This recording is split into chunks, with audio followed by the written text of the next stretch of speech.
quand une syrah de Saint-Joseph ou côte rôtie au Creux-Hermitage est en bouche avec un filet de bœuf avec le gros sel, quand les 2 sont ensemble, mais c'est génial, vous vous dites: «Mais c'est pas possible, comment j'ai fait pour vivre tant d'années sans sans faire ça?» Et donc finalement, il faut réapprendre à manger et à boire et avoir les 2 en bouche, vous dites: «Waouh, quelle expérience!» Et finalement, quand je fais faire ça à mes clients, ils me disent: «Mais ça me donne envie d'acheter du vin tous les jours, parce que j'ai une émotion folle».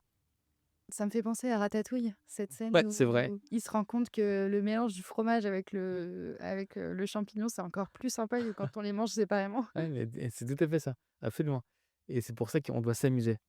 Ça doit être pour moi un moment, d'apprentissage et de découverte, de curiosité, pas guindé. Le vin, c'est une boisson qui est faite pour boire, pas pour spéculer.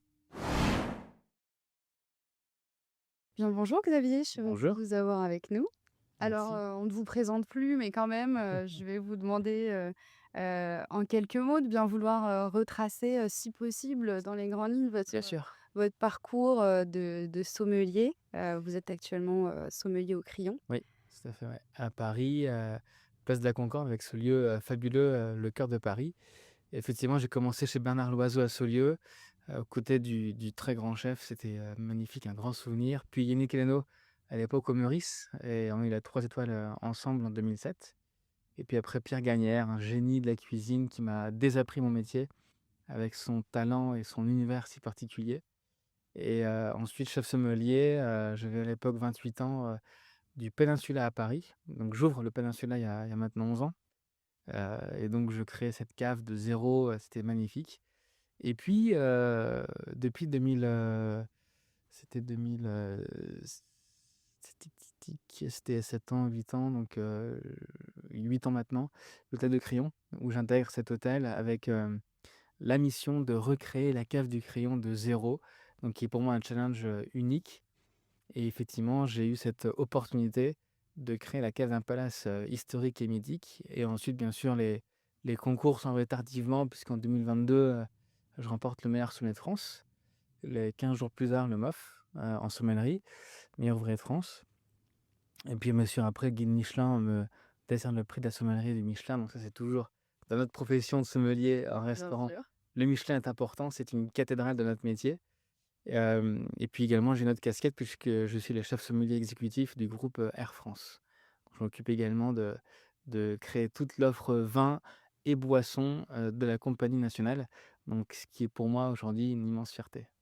Et on en parlera tout à l'heure. Et vous avez Plaisir. aussi votre Et j'ai propre mon cave. magasin, tout à fait, la cave qui porte mon nom, dans le 8e arrondissement de Paris et qui, retrace tous mes voyages, toutes mes rencontres. Donc quand vous rentrez dans cette cave, c'est toutes mes visites et surtout un lieu dédié évidemment à ma boisson, de cœur, le saké, et aussi un grand rayon, sur des grands thés et des grands cafés qui me passionnent.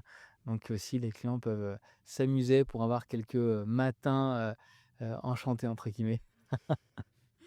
Alors justement, vous parlez de cette expérience de création de cave, en partant de zéro, Mmh. hein, au crayon.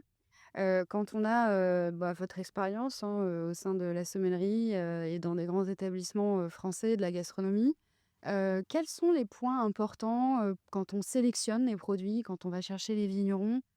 Comment vous faites, en fait, pour créer cette cave et sélectionner les produits, que ce soit à la fois sur le vin, mais aussi les spiritueux et les boissons sans alcool? Qu'est-ce qui est important pour vous? C'est une bonne question et en effet, pour moi la raison numéro un pourquoi je fais ça et pourquoi je crée ces caves de zéro, avec autant de passion, c'est que chaque, vigneron présent sur la carte est le fruit d'une rencontre. Je n'achète jamais sur catalogue, donc il y a quelques domaines, connus ou en tout cas en vogue aussi en ce moment qui ne sont pas à la carte. On me dit: «Mais tiens, c'est bizarre, tu n'as pas ce domaine-là», et non parce que je n'ai pas visité. Or, ma ma plus grande, émotion, c'est de retranscrire le lieu à la personne, au client, aux convives, de les faire voyager dans ce lieu, donc de parler de la personne, de parler de l'endroit que j'ai respiré, que j'ai senti, cette atmosphère que j'ai pu, capter. Ça, je vais le retranscrire au client et évidemment, il faut rencontrer les vignerons. Donc c'est pour ça que, cette carte, en l'occurrence du crayon, c'est le fruit de, 20 ans de visite du vignoble. Et vous voyez, il y a quelques jours, j'étais encore, en vignoble, dans le Jura. J'étais aussi il y a pas longtemps en Champagne, sans arrêt, sans arrêt, dans le sud-ouest aussi, il y a 10 jours. et c'est toujours ça qui m'anime, c'est d'aller chercher, dénicher, les talents et puis surtout un équilibre entre les grands noms qui sont rassurants évidemment pour, beaucoup de clients, hem et les découvertes et les jeunes talents.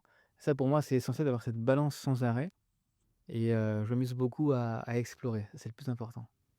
Alors, c'est extrêmement, précieux, en fait, finalement, d'avoir, ces éléments, de connaissance sur le vignoble et le vigneron que Mmh. vous avez vous-même Mmh. rencontré. C'est sans doute ce qui fait aussi, que vous avez, cette capacité à transmettre, des émotions, quand vous, êtes amenés à proposer, en fait, des vins, à vos consommateurs. Parce qu'aujourd'hui, dans le monde de la restauration, au sens large, hein, restauration, pas uniquement la haute gastronomie, et les palaces, mais on a quand même, une problématique de recrutement, qui est assez, Ouais, forte ouais. et notamment sur les aspects, de gestion, vin, cave, Mmh. et on le voit en fait, cette méconnaissance du produit, de ceux qui le font, est aussi un problème dans la valorisation Mmh. du produit sur table et auprès des clients de ces restaurants. C'est tout à fait ça, parce qu'en réalité, notre métier n'est que ça, n'est que finalement être, l'ambassadeur de ces vignerons qui nous transmettent une information, qui nous enrichissent d'une information et après on la restitue aux convives et c'est ça qui finalement est le moteur et s'il y a pas ça, en fait, c'est cette énergie de la curiosité, bah, forcément vous êtes dans un monde qui n'est pas, très intéressant. Pour moi, le contact humain est le plus important et à chaque fois que je crois savoir quelque chose sur une appellation, quand je vais revoir un autre vigneron, j'en apprends encore plus. Donc effectivement, c'est une source d'inspiration, mais se mettre dans la tête que nous sommes des passeurs d'émotions, des prescripteurs de plaisir.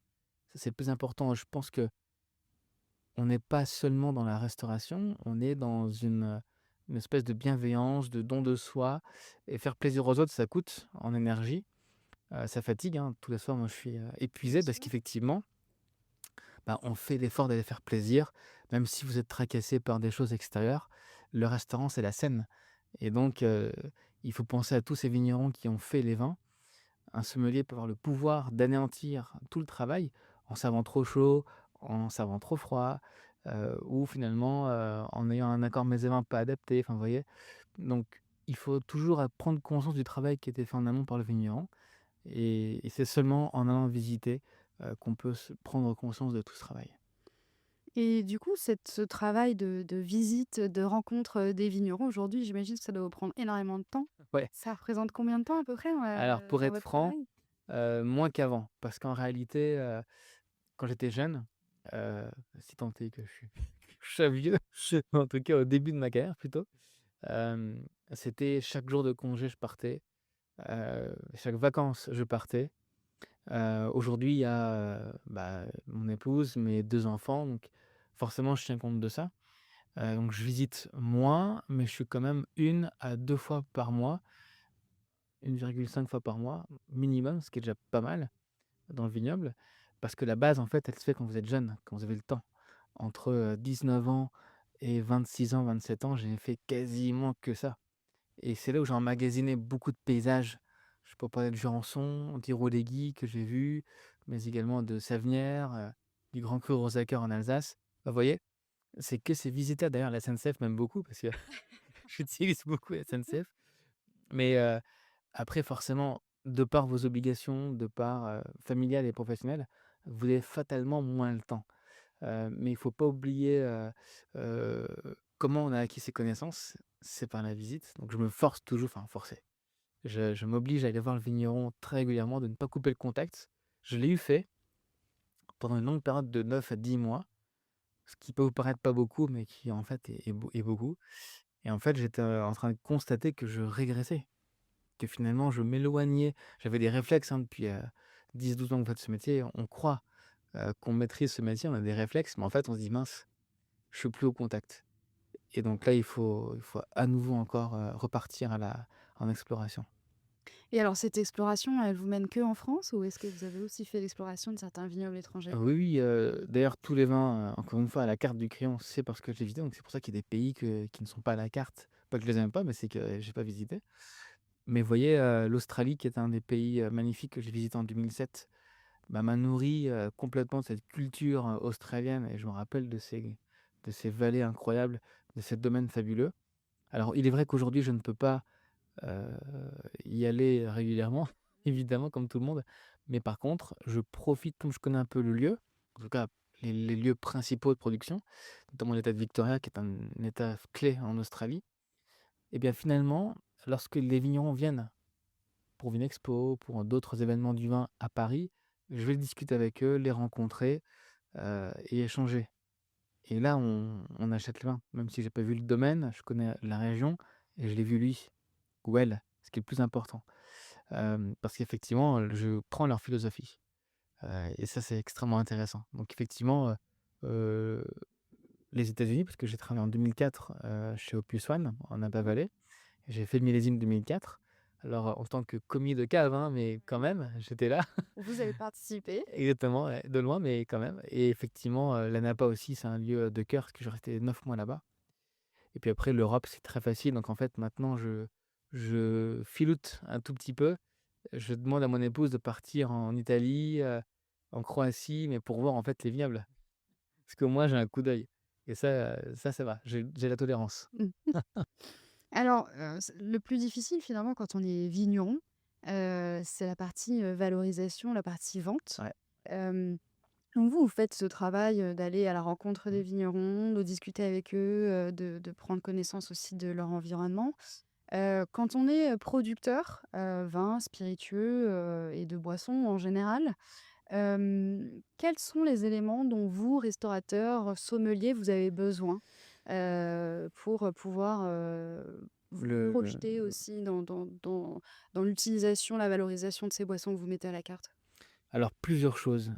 Tout d'abord, l'histoire familiale, le «storytelling» entre guillemets familial, qui pour moi est très important. L'origine du domaine, son histoire, sa date de création. Parce qu'aujourd'hui, la clientèle française est intéressée, mais surtout la clientèle américaine adore ça. C'est un des aspects du vin qui est pour moi l'histoire le plus important.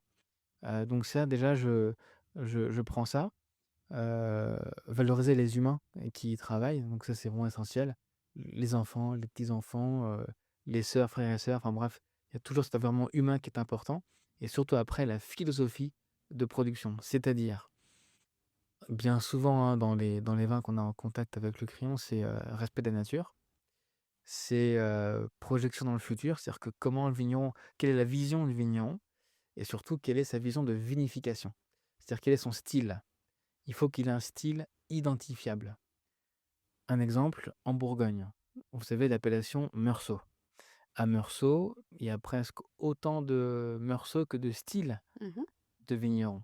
Et donc effectivement, un meursault de chez Rouleau très droit, très, pur, ne sera pas le même, qu'un Michel Bouzereau un peu plus étoffé, ou donc, dans les stars, un Coche du Riz beaucoup plus grillé, torréfié. Donc effectivement, ce qui est important, c'est d'aller capter cette philosophie et ce style. S'il y a pas d'âme, c'est pas intéressant. Moi, ce que j'aime, c'est que lorsque je déguste le vin, comme disait, un grand œnologue français, qu'il ait, la entre guillemets «la gueule du lieu».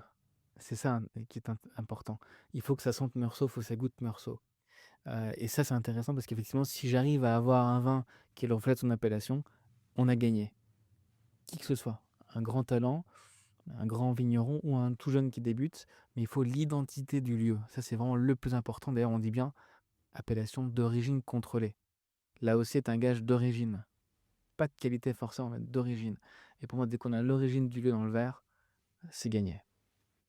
Alors, effectivement, vous parlez des appellations, aujourd'hui, on est quand même dans un contexte, du monde viticole, qui est, plutôt compliqué avec, pour certains disent une crise de surproduction. Moi, j'ai plutôt tendance à penser que c'est, une difficulté d'adaptation, en fait, Mmh. à son marché. Peut-être que les marchés évoluent pas Mmh, assez bien vite. sûr. Le monde du vin, qui est un monde agricole, hein, pas forcément aussi vite, que celui des marchés.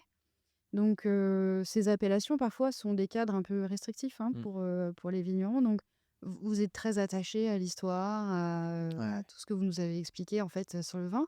Alors quand on est une jeune marque, si on est, dans une démarche de création, comment on fait, du coup, pour intégrer, des établissements comme les vôtres ou plus généralement pour, pénétrer le monde du CHR? Ce qui est intéressant dans les, alors Van Mark et qu'est-ce qu'un Van Mark? Ça, c'est toujours, la grande question, mais, pour moi, un jeune domaine qui débute, hem, s'il s'installe dans une région, c'est qu'il y a une raison, donc il doit fatalement refléter sa région. Pour moi, c'est essentiel. On peut pas faire, hem, un vin de «marque» entre guillemets, voyez-vous? Et qui n'a pas d'âme. Dans ce cas-là, vous faites un vin de cépage, un chardonnay, point barre, que vous soyez, en Normandie, parce que ça commence à arriver, dans le Languedoc, en Corse ou, dans le Limousin, que ça n'a pas d'importance. Là, il y a un problème parce qu'effectivement, vous faites des vins de cépage et pour moi, il y a absolument aucun intérêt parce qu'effectivement, vous allez, intégrer un marché qui est déjà surchargé. En revanche, si vous êtes un jeune domaine et que vous voulez pénétrer le marché du CHR, soyez fiers de vos identités locales. Parce que je suis convaincu, au contact des clients pardon, que j'ai tous les jours, que l'avenir de notre métier, l'avenir du vin, est dans le passé. C'est-à-dire, l'avenir du vin est dans la tradition. Aller rechercher les us et coutumes historiques, loyaux, locaux, constants, ça c'est intéressant. Faire du vin comme le faisait le grand-père en 1904, ça c'est intéressant. Parce que vous ressuscitez un savoir-faire et là vous êtes, paradoxalement, résolument moderne. Parce que vous faites on voit souvent, hein, vous savez ce côté un peu, vintage, étiquette du grand-père qui gratte la terre? Ouais. Mais c'est ça, c'est tout à fait ça. Parce que les gens ont besoin de se rattacher à ça.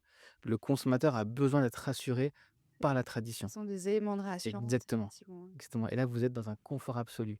Allez chercher, des étiquettes jaunes fluo et cetera, j'ai rien contre évidemment, mais la concurrence, elle est rude en GD, parce que là, vous toucherez la GD. Le monde des cavistes, c'est chaud parce que -50, enfin -50, C'est 40 de presque marge, 40, en dessous, ouais, tout à fait. en moyenne. Et bon, ce qui est intéressant aussi par rapport à un restaurateur, en revanche, vous remarquez que dans le milieu, je parle que de la ville de Paris, attention, mais globalement en France, c'est un peu ça, il y a des fermetures de caves tous les jours. Pourquoi? Parce qu'ils font tous des vins de France, ils font tous des vins qui partent à droite, à gauche et qui effectivement, le client ne sait pas ce qu'il boit, vous voyez? C'est écrit vin de France, OK, mais on ne sait même pas d'où ça vient. Même la mise en bouteille, donc il y a un département évidemment, mais qu'est-ce qui nous prouve que le vigneron est bien de là-bas?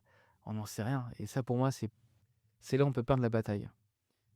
Il faut que le label vin de France existe parce qu'effectivement il y a un terrain de jeu qui est magnifique, d'exploration, de couleurs, notamment le vin orange et cetera, qui a un vin magnifique de texture et cetera. Pour les accords fromage, c'est grandiose, mais on se met en danger. On fragilise ce patrimoine.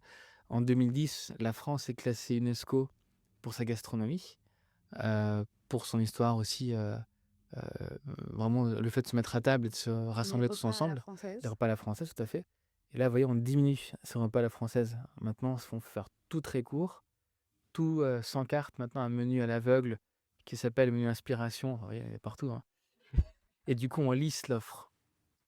Et là, on perd la bataille. Parce qu'effectivement, on est connu en France pour avoir des menus à rallonge, pour avoir ces entremets, ces entreplats, vous voyez, comme à l'époque de Versailles. Je sais pas, pour revenir à Versailles, mais en tout cas, vous voyez, il faut qu'on soit aussi un peu gardien du temps parce que dans les yeux des Américains qui voyagent, Américains et autres nationalités, mais qui viennent en France, ils viennent pour ça, en fait. Vous voyez, le bon croissant français, moi, quand je vois des croissants dans les bistrots, j'ai honte. Vous aussi, je pense, hein. Bien sûr. Vous dites: «Mais c'est quoi ce truc?» Et le café est pas bon. Je me dis: «Mais purée, je suis touriste». Je vous raconte une histoire. J'étais à Milan, donc à Milan, c'est le fameux ristretto italien où vous êtes aux Indes. Et ben, en fait, je pousse une porte au hasard. C'était nul et je dis: «Mince, c'est pas ça C'est l'Italie», vous voyez? dommage. C'est dommage et bon, après j'en ai fait un autre, c'était bien, mais vous voyez? Et donc moi, c'est une préoccupation que j'ai sans arrêt, c'est me dire: en tant que touriste, il faut pas qu'on enfin, il faut pas qu'on déçoive nos touristes, il faut pas les décevoir parce qu'ils viennent pour ces traditions françaises. On est extrêmement respecté pour ça. La seule force que la France a par rapport aux autres, en tout cas l'avance qu'elle a par rapport aux autres, c'est son histoire et sa tradition. On a dans nos rangs Château d'Yquem, on a la Romanée-Conti, on a Cheval Blanc, on a tous les grands noms de la France. Pétrus, c'est français et donc on a des locomotives historiques, gardiens du temple. Et ben il faut, vous voyez ce que je veux dire? Il faut vraiment qu'on soit aussi gardien de ce temple-là et que la tradition de l'AOC, pour moi aller même du vin de l'IGP, hein, l'IGP local, mais au moins qu'il y ait quelque chose. Pourquoi j'achète lui et pas un autre? Parce que lui est pas comme les autres. Il a son identité locale, il sent le Languedoc. Ça sent le Jura, vous voyez, quand vous prenez un vin du Jura, ça sent le Jura entre Ouais, bien guillemets. sûr. À l'aveugle, c'est très facile et c'est pour ça que vous aimez peut-être le Jura et moi aussi d'ailleurs. Parce que je me trompe pas, je sais où on est et donc de ce fait-là, bah, je me dis, essayer de faire du vin de France, heu, de cépages interdits dans la région, mais parce que j'aime bien le chardonnay ou j'aime bien le cabernet ou peu importe, ou j'aime bien un cépage historique qui est plus planté, je le replante. Oui, mais si l'AOC, l'a enlevé, c'est qu'il y a peut-être une raison aussi et s'il est pas là, c'est que, bah, climatiquement à l'époque, c'était peut-être pas bien, mais les AOC évoluent. Vous savez, cette semaine, donc semaine dernière pardon, plutôt, heu, il y a, 9 appellations françaises qui ont changé leur AOC, leur décret d'appellation, avec des nouveaux cépages qui rentrent. Donc l'INAO, l'organisme de l'INAO n'est pas du tout figé. Elle est totalement à l'écoute. Avant-hier, l'AOC Saint-Mond vient d'intégrer 2 nouveaux cépages. Donc vous voyez, c'est intéressant. Ça bouge, ça bouge, ça bouge. Et le vin de France, pour nous restaurateurs, la loi française nous le fait condamner d'avance, parce qu'on nous oblige depuis 2023, Indiquer l'origine. ah non, justement, à ne pas indiquer l'origine. C'est interdit, je ne peux pas marquer Bourgogne. Et surtout que je dois mettre mes vins de France à la fin de la carte. Vous vous rendez compte? C'est-à-dire que j'ai toutes mes régions viticoles, je me rappelle parce que j'ai pris une amende. Vous ouvrez par exemple le Rhône. J'avais des vins de France du Rhône, page du Rhône, en tout premier séparé, vins de France, vins de France. Ah, ils m'ont dit non monsieur, sur la page c'est écrit Valais du Rhône. Il faut que vous mettiez tous vos vins de France ensemble, de Dagueneau dans la Loire, au Languedoc, au Rhodonien, aux Alsaciens qui font vins de France, c'est rare mais ça arrive.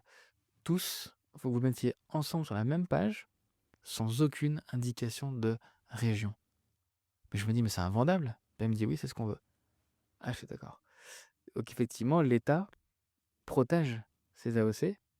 Et très honnêtement, de vous à moi, même moi, j'adore Dagno dans la Loire. Je suis grand fan de ces vins. Mais comme ils sont en fin de page de carte des vins, je pense même pas à le proposer aux clients. Mmh. Parce qu'ils sont cachés. Alors après, c'est un sujet intéressant parce que, ces AOP, AOC, Oui, AOP, j'ai non, mais dit vous le avez raison, terme vous avez, non, européen, vous avez mais raison. Ouais. C'est AOP, historiquement, c'est c'est AOP. AOC quand même. Non, mais c'est AOP, vous avez raison. Mmh. C'est un patrimoine extraordinaire que nous avons en France. On était parmi les premiers. Bien sûr. Mais c'est aussi, quelque chose d'extrêmement complexe pour les Mmh. consommateurs et notamment Bien sûr. Les jeunes générations de consommateurs, ne savent pas, reconnaître la différence entre, l'AOP-A et l'AOP-B. Et J'entends. c'est un élément extrêmement, intimidant aussi. C'est-à-dire que ça fait partie, même si bien sûr ça fait partie de notre patrimoine et Ouais. de cette, histoire et de ce patrimoine, viticole, mais néanmoins pour le consommateur, c'est extrêmement perturbant, extrêmement intimidant. Quand on est dans un établissement où on n'a pas la chance d'avoir un Mmh. sommelier comme vous, et que, ben, on a quelqu'un, en face de nous qui n'est pas forcément formé au vin et Mmh. qui saura pas nécessairement Mmh. nous guider dans le choix, et là je parle même pas que quand vous êtes en GD, hein, vous êtes face à des rayons, vous avez en moyenne 800 Voilà, c'est références, terrible, c'est de boîtes, terrible. Le mur est terrible. le rayon vous crie, Ouais, ouais, vous n'y connaissez rien, de ouais. toute façon vous allez vous tromper, Je donc suis d'accord, prenez je suis une d'accord, bouteille au hasard, je suis vous d'accord. avez une chance sur 2 d'y arriver, Alors quoi. c'est ça. Alors, c'est un excellent point et là-dessus, moi j'aime bien rebondir différemment. Je pense que quand on n'a pas de sommelier dans un restaurant, il faut faire une carte sage et je dirais, attractive et ludique. C'est-à-dire 6-7 blancs, 6-7 rouges, 3-4 vins rosés et je dirais, 4-5 effervescents et en dessous de chaque appellation, en tout cas chaque libellé de vin, en petit en italique, 4 adjectifs pour le qualifier. Frais, délicat, pur, floral. Vous voyez? En blanc, riche, puissant, beurré, enfin vous voyez des adjectifs qui peuvent rendre la chose très ludique et c'est ce que je fais avec mes cartes des vins, dans d'autres, endroits.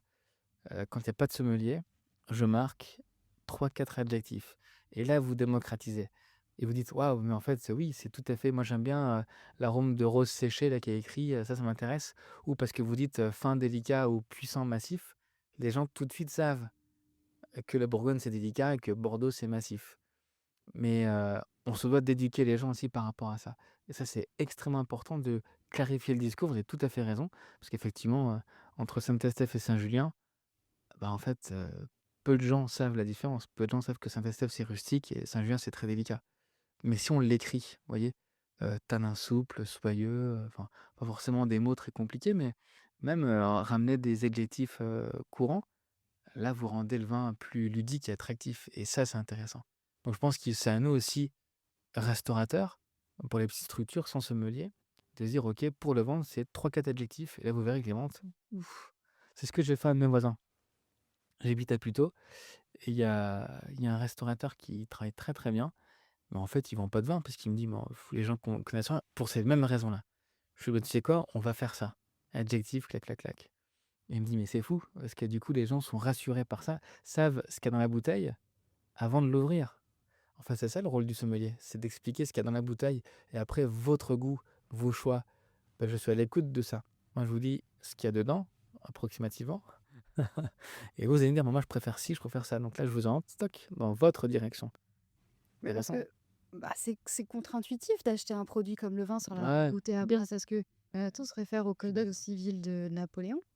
Le vin, comme l'huile, faisait partie des choses qui devaient se goûter avant d'être achetées. mmh, Si bien que, une bonne si idée. vous n'aviez pas goûté le vin ou l'huile, vous pouviez, si le produit ne vous plaisait pas, je parle même pas de Ah, j'entends, j'entends. Ah, intéressant, ouais. Le revendre, enfin le redonner, le redonner. C'est d'ailleurs la raison pour laquelle sur les salons de vignerons, bien souvent, il est écrit, les vignerons écrivent que, il ne peut pas y avoir de reprise en fait, du vin puisque a priori sur le salon, les vignerons sont là pour faire goûter. bien sûr. Alors aujourd'hui, on renvoie un vin quand il y a un défaut parce que bon et puis de toute façon, quand vous l'avez acheté au supermarché ou chez le caviste, vous allez pas revenir avec la bouteille à moitié entamée en disant: «Bon finalement, il était pas trop à mon goût». Mmh. Mais historiquement, ça fait quand même partie, des produits qui se goûtent. Ouais, mais C'est le droit de l'agréage. c'est tellement vrai. Donc Ouais, bon, ça c'est un peu perturbant, c'est vrai pour, non, c'est vrai, c'est vrai. et étonnamment parce qu'en France, on a le vin, mais il existe énormément de produits de terroir qui sont, tout aussi complexes que le vin, hein, pour prendre les fromages, par exemple. Oh là, oui. Heu, il y a pas de aujourd'hui, les consommateurs se forment au vin. Il y a, Ouais. principalement dans la trentaine, les gens prennent des formations œnologiques, que ce soit en ligne ou chez les cavistes ou s i aucun autre produit n'a son pareil là-dessus. Je C'est-à-dire suis que d'accord, ouais. les gens se sentent, obligés de se former pour comprendre le produit et donc faire un choix éclairé. Ce qui n'est pas le cas dans le fromage alors qu'il y a, tout autant C'est vrai. de complexité, et de terroirs et d'appellations différentes d'ailleurs. C'est vrai et parce que peut-être aussi que dans le fromage, on se dit: «Je prends un risque, même modéré» parce que c'est 3 4 € le fromage, vous voyez? Ou 5 6 ça dépend les beaux fromages, mais on se dit que le risque est moins important que si on prend une bouteille à 35 40 €, là, c'est toute une somme plus importante. Donc mais oui, je pense que pour rebondir, le code Napoléon, c'est totalement génial. Parce qu'évidemment, il faut goûter avant. C'est tellement vaste comme univers et moi, j'attends qu'une chose, c'est que la GD classe ces catégories non pas par région, mais par style de vin. Imaginez-vous, vous êtes dans le rayon des vins blancs, secs et frais d'apéritif. Vous êtes dans les rayons des vins blancs puissants, solaires pour, tel type de plat, clac, clac, clac. Vous imaginez? Mais c'est génial, ça va aller beaucoup plus vite. Ouais, bien sûr. Et donc vous devant le rayon, hop, vous vous positionnez et vous êtes, admettons encadré par une espèce de couleur comme ça et vite là, je suis dans les rouges, très fins ou pour les grillades ou même puissants pour les grillades et cetera. Pour barbecue, ah bah voilà, là je suis dans le rayon qui m'intéresse et donc là je regarde, bah tiens, il y a telle région, telle région. Ah bah tiens, j'ai mon oncle qui est de là-bas, oui, ça me rappelle mon enfance, j'étais en vacances dans le sud, à Montpellier, n'importe quoi, vous voyez? Et là, je vois Grès Montpellier, tac, je prends. Mais effectivement, il y a pas de il y a pas de garantie pour le client, mais au moins là, par ce système-là, bah, il se sent un peu plus en confiance. Mais ouais, les faire goûter, ouais, en GD, c'est compliqué. Alors, pour parler de votre expérience, chez Air France, du coup, puisque vous vous occupez aussi, Mmh, de la sélection, mmh. des vins et spiritueux, Ouais, tout ce qui est liquide, même de l'eau, vous voyez? même de l'eau, donc de toutes les boissons, c'est Tout à formidable fait, tout à pour fait. la compagnie. Alors là, pour le coup, on n'a pas du tout les mêmes enjeux, même de volume, hein, puisque c'est 8 millions de bouteilles, je crois, par an, hein, la Ouais, 9, compagnie 8 000 000 et 1 000 000 pour le champagne, tout à fait, ouais. donc 9 millions. Alors juste pour le vin et les Ouais. spiritueux? Que le vin, ça, que le vin. Que le vin, Ouais, c'est que neuf le vin. millions de bouteilles. Ouais, Donc 9 millions de bouteilles par an. ouais. Alors là, j'imagine que du coup, quand vous faites les sélections, Et quand vous faites le sourcing, la démarche est pas du tout la même. Alors, Non. quels sont là, pour le coup, les éléments importants que vous prenez en considération quand vous faites la carte? Alors tout d'abord, la carte est découpée, en 3 parties. La première, qui est ce que je fais tous les jours au crayon, donc c'est la catégorie d'élite, 4 sièges par avion, 10 destinations seulement dans le monde entier. On parle de 100 sièges sur toute la compagnie, donc c'est rare, c'est précieux. C'est une clientèle, extrêmement exigeante, mais relativement curieuse et aguerrie, parce qu'en général, ce sont des gens qui, bah, sont habitués à des grandes tables étoilées et cetera, donc là, il faut que je recherche les grands vins en quantité, puisqu'en effet, la carte, et ça c'est magnifique, change tous les 2 mois à bord. Donc ce qui me permet de séquencer quand même beaucoup et d'avoir peu de volume en réalité pour, la 1 et ce qui rend la chose assez facile pour moi. Donc c'est comme si je faisais pour le crayon une énormissime opération au verre, D'accord. mais pas beaucoup plus, vous voyez? Donc ça c'est «facile» entre guillemets. Le cœur, ça c'est le plus complexe, c'est la business class. La business, vous avez l'exigence de ces 60 sièges qui ont payé quand même 4 fois plus que l'éco, 2 fois moins que la première, mais qui effectivement, heu, sont dans une attente, de haut niveau, de haute couture. Mais pour moi, chaque, mois et demi, c'est 25 000 bouteilles. C'est pas la même, hein. Par référence, hein, j'entends. Oui, Par référence. donc 3 blancs, 3 rouges et en fait, je prends le problème à l'inverse. Je vais d'abord demander qui est capable de me fournir 25 000 bouteilles, Bien sûr. dans les blancs, dans les rouges et ensuite je fais un énorme appel d'offres national, où effectivement ceux qui sont capables de me fournir, 25 000 bouteilles au prix, annoncé, ça c'est très variable en fonction de la carte, de la saison, puis aussi même de mes équilibres de cartes. Eh bien, tous ceux qui sont capables m'envoient un échantillon et si tant est bien que le dernier appel d'offres, j'ai reçu pas moins de 450, retours. Mais ça, il faut décrocher le téléphone, faut appeler, faut appeler, faut appeler, faut se renseigner, il faut échanger avec le vigneron, faut dire que pourquoi il doit aller sur Air France parce que c'est une publicité gigantesque, vous imaginez? C'est dans le monde entier, en Asie, aux États-Unis, en Amérique du Sud, toutes les lignes Air France, c'est génial. Donc pour le vigneron, c'est une visibilité, folle et effectivement, c'est pour eux aussi et ça je le remarque, une vraie fierté que d'être à bord parce que, nous sommes néanmoins avec Air France la plus grande vitrine, du pays dans le monde. Lorsque vous mettez, le pied dans un avion à Los Angeles, vous êtes déjà en France, vous voyez? C'est écrit dessus, Oui, bien sûr. Air France. Donc effectivement, il y a tout le service à la française, il y a l'excellence du service et puis ce qu'on goûte, imagine le client américain qui va à Paris pour la première fois, il est chez Air France en business ou même en éco, ça je dirai plus tard, mais il boit la France en fait. Il est déjà dans ses grands vins français, il dit: «Waouh, c'est fabuleux» et je me dois d'être au niveau, à ce moment-là donc là encore, c'est pour ça que l'AOC est obligatoire chez Air France parce qu'elle met en avant les territoires et le lieu et la région. Donc là, j'écris région, l'appellation et j'ai quelques lignes, 3 parce que tout est, réfléchi à bord, hein. Il y a très peu de place même sur le menu. Donc j'écris 3 lignes pour, lui raconter en 2 mots, l'histoire, le lieu, les arômes. Profiter et donc ça, les gens adorent parce qu'effectivement, c'est ce qu'on va transmettre au monde entier. C'est le discours pour le monde entier et puis derrière, bien sûr, j'ai la classe éco et ça, pour moi, c'est à mes yeux, la catégorie la plus importante, pour moi et à laquelle où je fais le plus attention parce que c'est 14 millions de passagers chaque année. C'est gigantesque et ça m'oblige à être extrêmement attentif. J'entendais beaucoup, hein, alors que j'ai pris mes fonctions: «Ah, le vin de la classe éco, c'est imbuvable». OK, d'accord, je constate. D'accord. Bon, il est vrai que Oui, d'une non, compagnie à l'autre, c'est variable on préfère demander un gin tonic, quoi. et donc je me suis dit: «C'est une vraie mission» parce que là, vous imaginez que pour 14 millions de passagers, le chiffre est colossal. Donc Air France a eu cette magnifique, heu, idée aussi, de me dire: «Voilà, on veut aussi faire l'effort nous aussi». Donc là, pareil, je suis parti avec mon bâton de pèlerin et j'ai frappé aux caves coopératives et j'ai appris des choses, mais dingues. On parlait des AOC, tenez-vous bien. La France viticole, d'AOC bio, en tout cas qui respectent la nature et de vignerons indépendants, c'est 7 de la France. 7 pourtant, on parle que d'eux. Mmh. Des vignerons respect de la nature, indépendants, hein, c'est 7 de la France. La cave coopérative représente aujourd'hui dans la production viticole française, 65 de la France.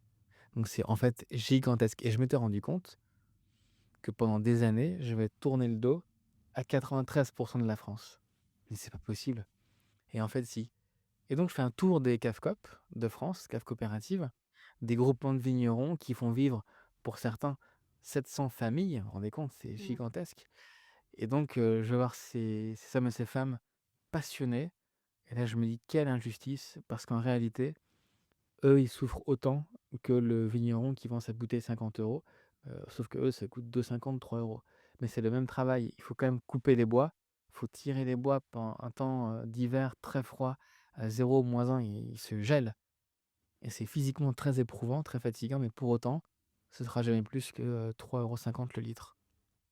Donc je me suis dit: «À moi de faire quelque chose», modestement, à mon échelle, mais en tout cas, de mettre en avant ces personnes-là. Et donc dans les caves coopératives, j'ai goûté des choses génialissimes, génialissimes et j'étais extrêmement content. Je me suis dit: «Mais c'est magnifique, ça a le goût du merlot ou ça a le goût du petit Mansingue, de l'Ugni blanc, ça a le goût du sauvignon mais super bien fait». Je dis: «Waouh, là on va pouvoir être intéressant parce que les gens vont pouvoir goûter des choses brillantes et surtout non assemblées d'une région à une autre» parce que le vin de France vous permet d'assembler, du Rhône avec du Bordeaux, avec ce que vous voulez et mettre en bouteille parce que j'ai vu des choses de mes propres yeux, hein, des chaînes d'embouteillage, pas possible. Mais effectivement, là, vous avez une région, là, je peux même faire chercher un IGP très sympa. Pour les rosés, là, je suis en train de travailler sur un IGP Méditerranée. C'est un nom très sympa, vous voyez? Bien sûr. Mais vous voyez le nom, plutôt que vin de France, vous mettez IGP Méditerranée. Ah, c'est cool. Déjà, je suis en position de sur la plage avec le bruit des vagues et en blanc, en rosé, ça, c'est super. Et donc pour moi, c'est vraiment une vraie catégorie que je fais, enfin, qui me demande beaucoup de temps parce que c'est dur de recruter autant de volume, sur Air France en classe éco. Là, pareil, je change tous les 3 mois, la classe éco, un blanc, un rouge et après j'ai, une offre aussi sur la premium éco qui est un peu plus, petite, mais qui est fabuleuse. Donc voilà, on essaie de faire plaisir à tout le monde, avec des vins qui tiennent la route et surtout des reflets de savoir-faire. OK, et alors, pour, les professionnels qui nous écoutent, comment est-ce qu'on a accès à ces appels d'offres que vous faites, Faut m'appeler. Il faut vous appeler. En réalité, heu, c'est une excellente question parce qu'il y a un appel d'offres qui est historique, hein. Avant moi, il y avait, au tout début, Philippe Torbrac, le premier sommelier à avoir fait Air France. Après Solier Poussier, les chacun 10 ans. Paolo Basso, un Suisse, 10 ans. Donc moi, j'ai pris depuis 1 an. Mais effectivement, le mieux pour eux, s'ils savent maintenant que c'est moi, donc c'est de me contacter par, quelque biais que ce soit et me dire: «Voilà, je suis candidat à Air France». Et moi, je serais encore plus ravi de les accueillir, en appel d'offres et puis qu'ils m'expliquent leur philosophie, qu'on goûte les vins et là, on prend la décision. Mais bien sûr que oui, tout est, ouvert, évidemment. D'accord, votre boîte mail et Ouais, c'est LinkedIn un sera enfer. LinkedIn, j'arrête, je regarde pas sursollicité. beaucoup, voire pas parce que en plus, c'est pas manuel, j'utilise beaucoup, mais ma boîte mail, c'est un enfer, un enfer. C'est-à-dire que je sais que pendant que je parle, il y a peut-être 30 ou 40 qui sont arrivés et ça me démoralise parce qu'à chaque fois, ça ne s'évite pas. Et là, c'est Mais un autre combat qui s'engage, c'est ouais, ouais. comment faire pour vous faire ouvrir son email? Il faudra être plus malin que les autres. Ouais, non, non, quand c'est un vigneron, à chaque fois, je fais attention et je réponds. Ça, c'est le minimum que je puisse faire et bah, après, il y a plein de pubs, hein, donc ça va. C'est pas que des mails, hein, pourtant.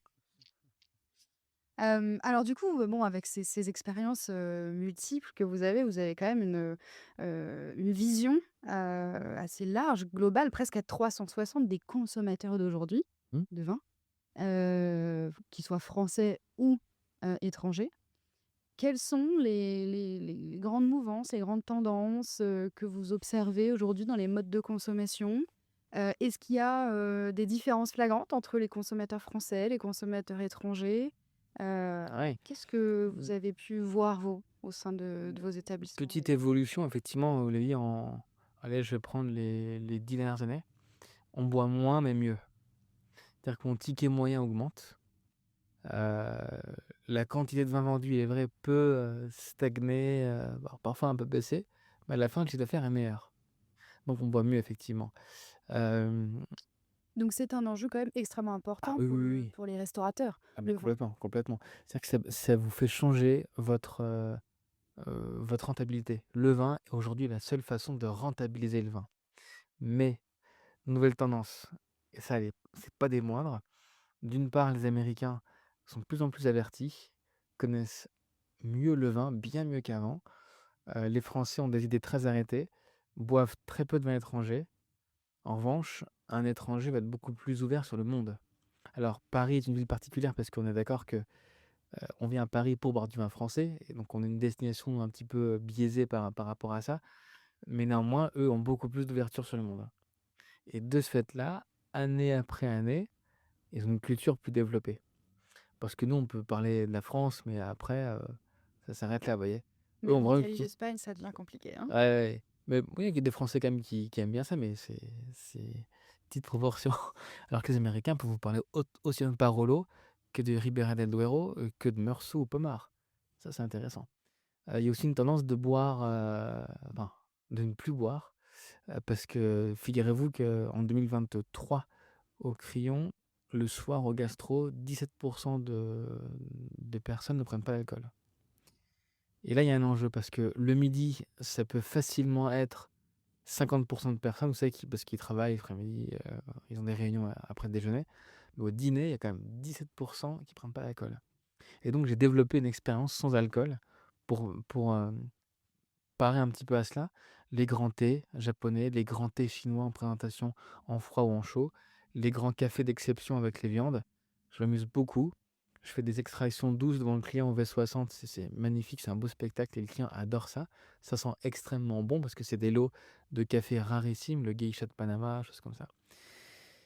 Et surtout, je leur, ouvre l'esprit sur l'histoire et la géographie, que j'adore. Et donc je leur raconte un petit peu l'histoire du lieu, le volcan de Panama, le Azul, qui est un des volcans mythiques du Panama, qui accueille les plus grands cafés de la planète, et que la France n'importe que 70 kilos de ce café d'exception. Donc là, on a qu'une envie, c'est de goûter immédiatement ce café, vous voyez? Évidemment. Et donc avec des beaux veaux, rosés fermiers, légumes racines, waouh, c'est génial parce que la combinaison est tellement, incroyable que l'alliance est toute trouvée. Donc effectivement, on est 360, on s'adapte à cette nouvelle, tendance du sans-alcool, parce qu'elle est extrêmement présente et moi, si j'avais pas réagi avec mon accord sans alcool, j'ai calculé, hein, 2023, j'en ai vendu pour 93 000 € d'accords sans alcool. Vous vous rendez compte? Mmh. J'aurais jamais imaginé ça. Donc c'est-à-dire aussi que je n'ai pas perdu 93 000 € et que c'est parce que sans alcool, vous vous dites: «Ouh là, c'est perdu, c'est 0 €, merci, bonsoir, on fait l'eau, puis on fait marcher l'entrée». Non, non, non, pour moi, c'est tellement injuste de laisser le client comme ça à l'eau ou au jus de fruits, très sucré avec une entrée gastronomique, étoilée. Sinon, là, les sommeliers, vous déconnez. Non, non, c'est pas possible. Il faut absolument prendre soin de ces clients-là comme si c'était vos parents ou vos oncles et tantes. C'est-à-dire que s'intéresser à eux, dire: «OK, pas d'alcool parce qu'on n'en sait rien, ça se trouve, c'est parce qu'il a une maladie, il est sous antibiotiques ou madame enceinte ou autre ou n'importe». Bah, oui, mais il a le droit d'être sous antibiotiques et donc finalement, il peut aussi passer une belle soirée, sans être puni à devoir boire de l'eau, toute la soirée. Donc effectivement, c'est donner de l'émotion par le sans-alcool et ça, c'est vraiment ma quête en ce moment. Donc là, j'ai bien trouvé, j'ai un bon rythme de croisière avec ça, mais les gens adorent et avec humour, quand je vois qu'il y a une table de 2 où, admettons, madame enceinte et monsieur prend du vin, je dis à madame: «Rassurez-vous madame, à partir du 2e plat, monsieur sera jaloux» et ça marche. Alors justement, vous glissez naturellement vers ma prochaine question qui était sur, l'apparition de ces nouvelles catégories de boissons Mmh. et notamment du sans-alcool évidemment.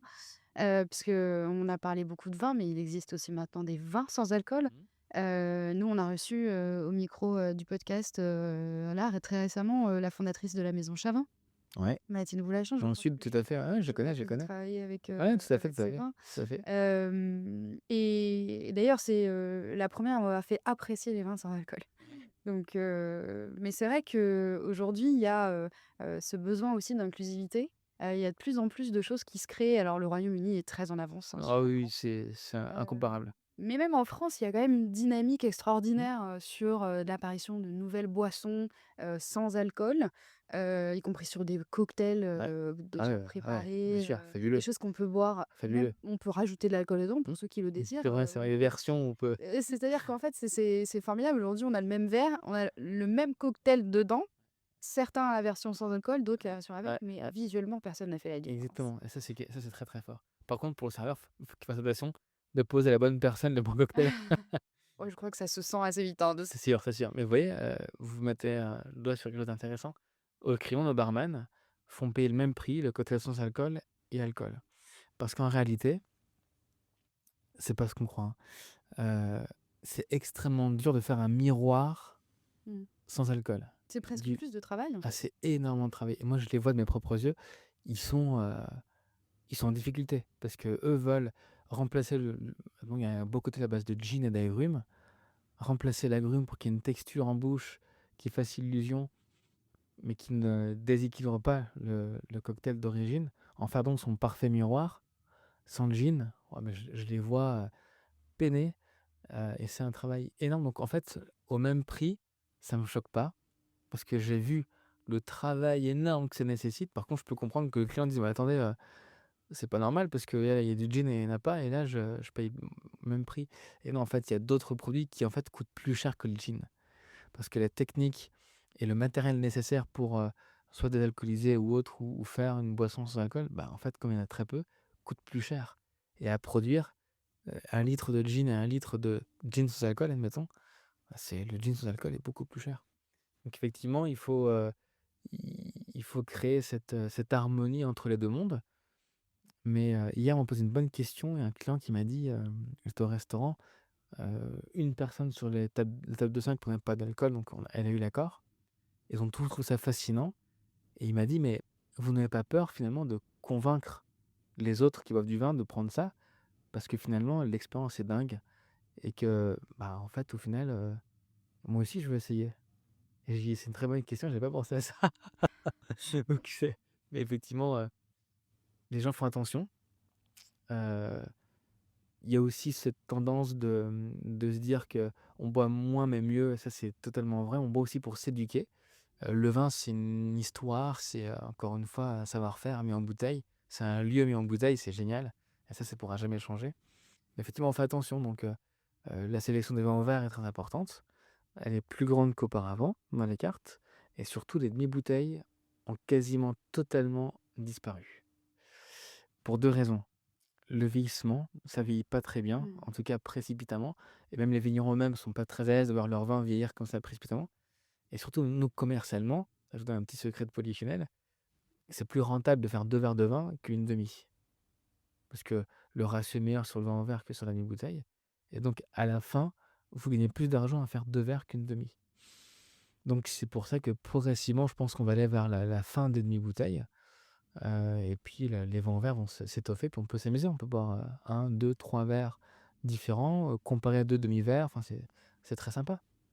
Alors, pour parce que là encore, c'est, on disait un secteur très dynamique, c'est création de nouveautés, encore une fois au micro de Georges, on a reçu, une jeune maison, qui crée des cocktails, sans alcool. Ça s'appelle Maison Sauvage, Ah oui, tout est fait en France, super, ouais. voilà.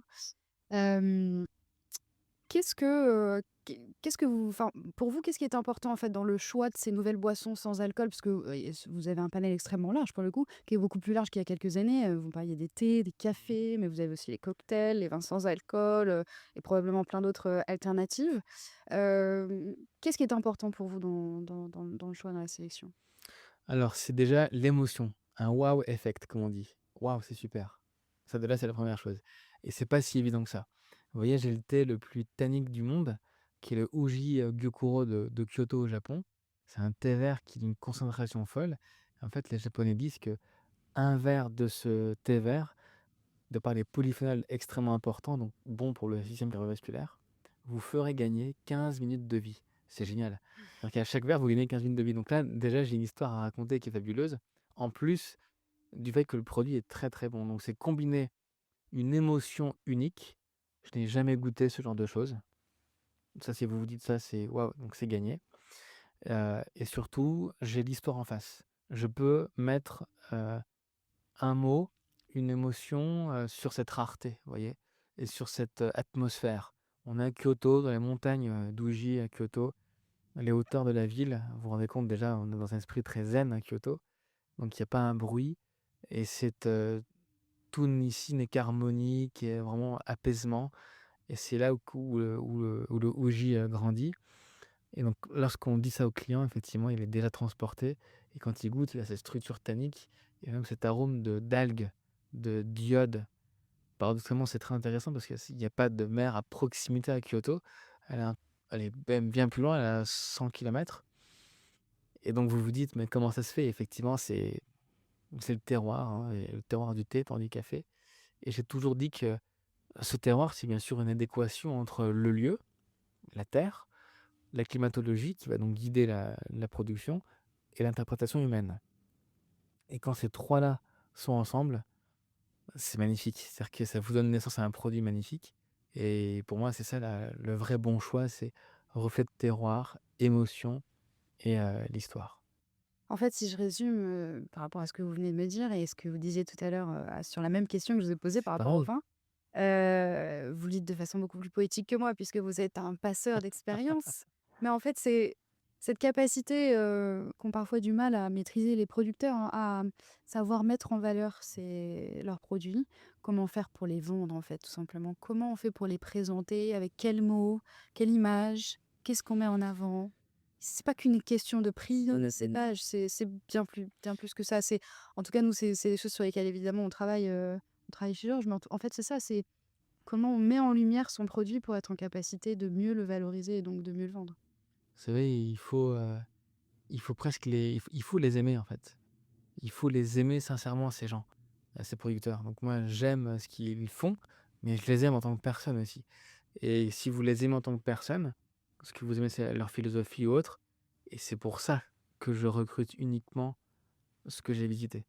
Parce que je parle d'eux avec, émotion, je parle d'eux avec, passion parce qu'ils me passionnent et avec admiration et donc forcément, ça se sent dans ma voix, quand je parle, au client, et il est convaincu également et il est déjà son cerveau est déjà préconditionné et le vin sera forcément bon, vous voyez? Alors, heu, il peut y avoir des nuances et cetera, C'est-à-dire que mais vous êtes un parfait vendeur, finalement. oui, mais c'est important, vous voyez?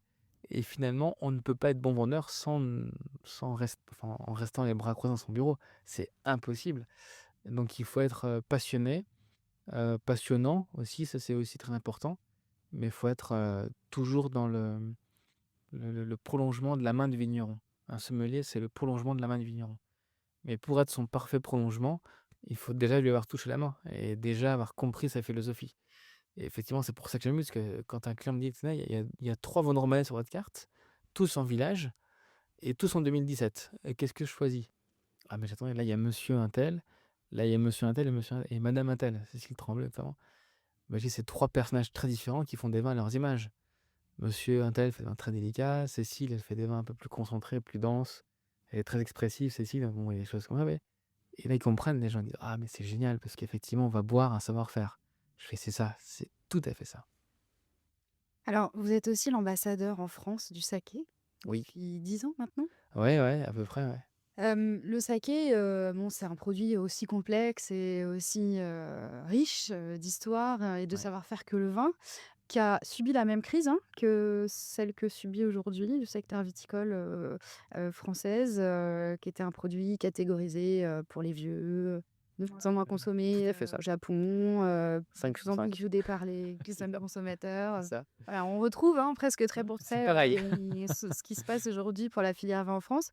Hem Ils ont, commencé à se relever, avec beaucoup de panache, je Mmh. trouve, Mmh. ils ont fait preuve de beaucoup d'initiatives, beaucoup de communication. Ils ont retravaillé leurs produits, qu'est-ce qui vous a le plus inspiré, dans ce renouveau de la filière saké et comment vous pensez que la filière vin pourrait s'en inspirer? Au Japon, il y a une résilience qui est, énorme. C'est-à-dire que, le Japon est tombé plusieurs fois, mais, notamment la dernière fois dans le nord du Japon avec la catastrophe nucléaire, vous savez, de la centrale et pour autant, c'est un pays qui n'a jamais demandé l'aide internationale. Ça en dit long parce qu'en effet, ça signifie que les Japonais, sont très résilients et alors pour ce qui est du saké, ont par contre un besoin de reconnaissance de l'extérieur. C'est-à-dire que si les Américains et les Européens trouvent ça sympa et trouvent ça cool, alors les jeunes Japonais vont trouver ça cool aussi. Il y a un besoin d'aval de l'extérieur. Si l'extérieur est OK et ils disent: «Ça, c'est super», alors ça va marcher. Ce qui m'a frappé, c'est qu'effectivement, ça devenait la boisson du grand-père, mais les Français sont arrivés, donc nous on est arrivé là-bas il y a à peu près 10 ans en disant: «Il faut faire des accords avec votre cuisine et les sakés». Mais pourquoi faire? Parce que nous, on buvait le saké en discutant sans faire attention, puisque vous avez un patrimoine dingue et donc ils ont ouvert les yeux là-dessus. Ah oui, mais c'est vrai. Depuis, 10 ans, les GI, donc les IGP, hein, entre guillemets, fleurissent au Japon. La dernière, le 20 décembre 2024. C'est fou, hein? C'est la dernière appellation, japonaise, donc il y a quelques jours, en fait et cette reconnaissance, du lieu également, a permis aux Japonais de dire: «Tiens, c'est un saké, de chez moi, je vais goûter» et cetera. Il y a un attrait tout d'un coup qui est monté. Les Français qui font la pub des accords Made, les Américains qui consomment presque plus que les Japonais. Et mais c'est fou, qu'est-ce qui se passe, chez les occidentaux? Et en fait, ils regoûtent, ils disent: «Waouh, mais c'est génial!» parce qu'en fait, il y a plein de jeunes producteurs qui sont passionnés, qui font des choses dingues et ça redevient une boisson, nationale. Et en réalité, pour le vin, ce qui est intéressant, c'est de le rendre aussi, attractif. C'est-à-dire que il faut qu'on soit dans l'éducation, dans le plaisir. Prenez du plaisir avec le vin. Ça peut être un vin sucré, sauterne et alors? On a le droit d'avoir du plaisir avec des vins sucrés, moi j'adore ça aussi. Et Donc puis i avec les fromages, c'est ah extraordinaire. ben, c'est la combinaison magnifique. Donc c'est de vivre le moment. Moi, ce que j'aime bien, c'est mettre les 2 en bouche. On met le roquefort, on mâche et on met le sauterne en même temps. C'est-à-dire que d'habitude, on prend le roquefort, on l'avale et après on boit le sauterne. Pas tout à fait. Là, vous perdez 60 de la perception. Quand les 2 sont en bouche, waouh, c'est génial. Quand une syrah de Saint-Joseph ou côte rôtie ou Creux-Hermitage est en bouche avec un filet de bœuf avec le gros sel, quand les 2 sont ensemble, mais c'est génial, vous dites: «Mais c'est pas possible, comment j'ai fait pour vivre tant d'années sans sans faire ça?» et donc finalement, il faut réapprendre à manger et à boire et avoir les 2 en bouche, vous dites: «Waouh, quelle expérience» et finalement, quand je fais faire ça à mes clients, ils me disent: «Mais ça me donne envie d'acheter du vin tous les jours, parce que j'ai une émotion folle». Ça me fait penser à Ratatouille, cette scène Ouais, c'est vrai. où il se rend compte que le mélange du fromage avec le champignon, c'est encore plus sympa que quand on les mange séparément. Ouais, mais et c'est tout à fait ça, absolument et c'est pour ça qu'on doit s'amuser. Ça doit être pour moi un moment, d'apprentissage et de découverte, de curiosité, pas guindé. Le vin, c'est une boisson qui est faite pour boire, pas pour spéculer et effectivement, lorsqu'on considère ça comme un jeu, comme moi je le considère aussi comme un jeu aujourd'hui le vin, hein, j'apprends et je m'amuse en fait, c'est très intéressant, c'est très marrant pour moi et je me dis: «Tiens, qu'est-ce que je vais pouvoir goûter aujourd'hui de nouveau qui va m'intéresser?» et pas dans un esprit critique, hein, parce que moi je ne peux pas faire de vin donc je critique pas. Je dis juste: «Qu'est-ce qui va m'amuser aujourd'hui?» et ça, c'est très drôle et donc d'être perméable comme ça, de dire au sommelier du restaurant ou au chef de rang ou au patron de bistrot: «Bah, tiens, faut me goûter ce que tu as adoré récemment». C'est juste ça, en fait et là, comme ça, j'apprends plein de choses. Un dernier mot, un dernier conseil, pour, les producteurs, que ce soit des vins, des spiritueux ou même des boissons sans alcool, qu'est-ce que vous leur diriez? Et bien, effectivement, de nous transmettre leur passion. S'ils sont passionnés, si, ils restent toujours fidèles à leurs principes, heu, qui font ce qu'ils sont, ça va marcher. Par contre, je suis conscient que les temps sont durs, la météo n'est pas de leur côté et donc forcément je pense à eux donc il faut s'accrocher. Ils sont toujours, adulés par le public. Un vigneron, c'est le métier le plus beau de France. C'est le métier, qui est sans doute le plus difficile parce que très dépendant de la météo. Mais en tout cas, j'ai envie de leur dire, continuez à nous donner du plaisir, à nous faire rêver, à nous faire vibrer avec vos, magnifiques vins, qu'ils soient, très sur le fruit à 5-6 €, 4 €, ou extrêmement complexes à plus, peu importe. En tout cas, donnez-nous du plaisir et faites-nous, vivre votre région. Ça, c'est le plus important. Merci beaucoup d'avoir pris Merci, le temps de répondre à nos questions. merci à vous.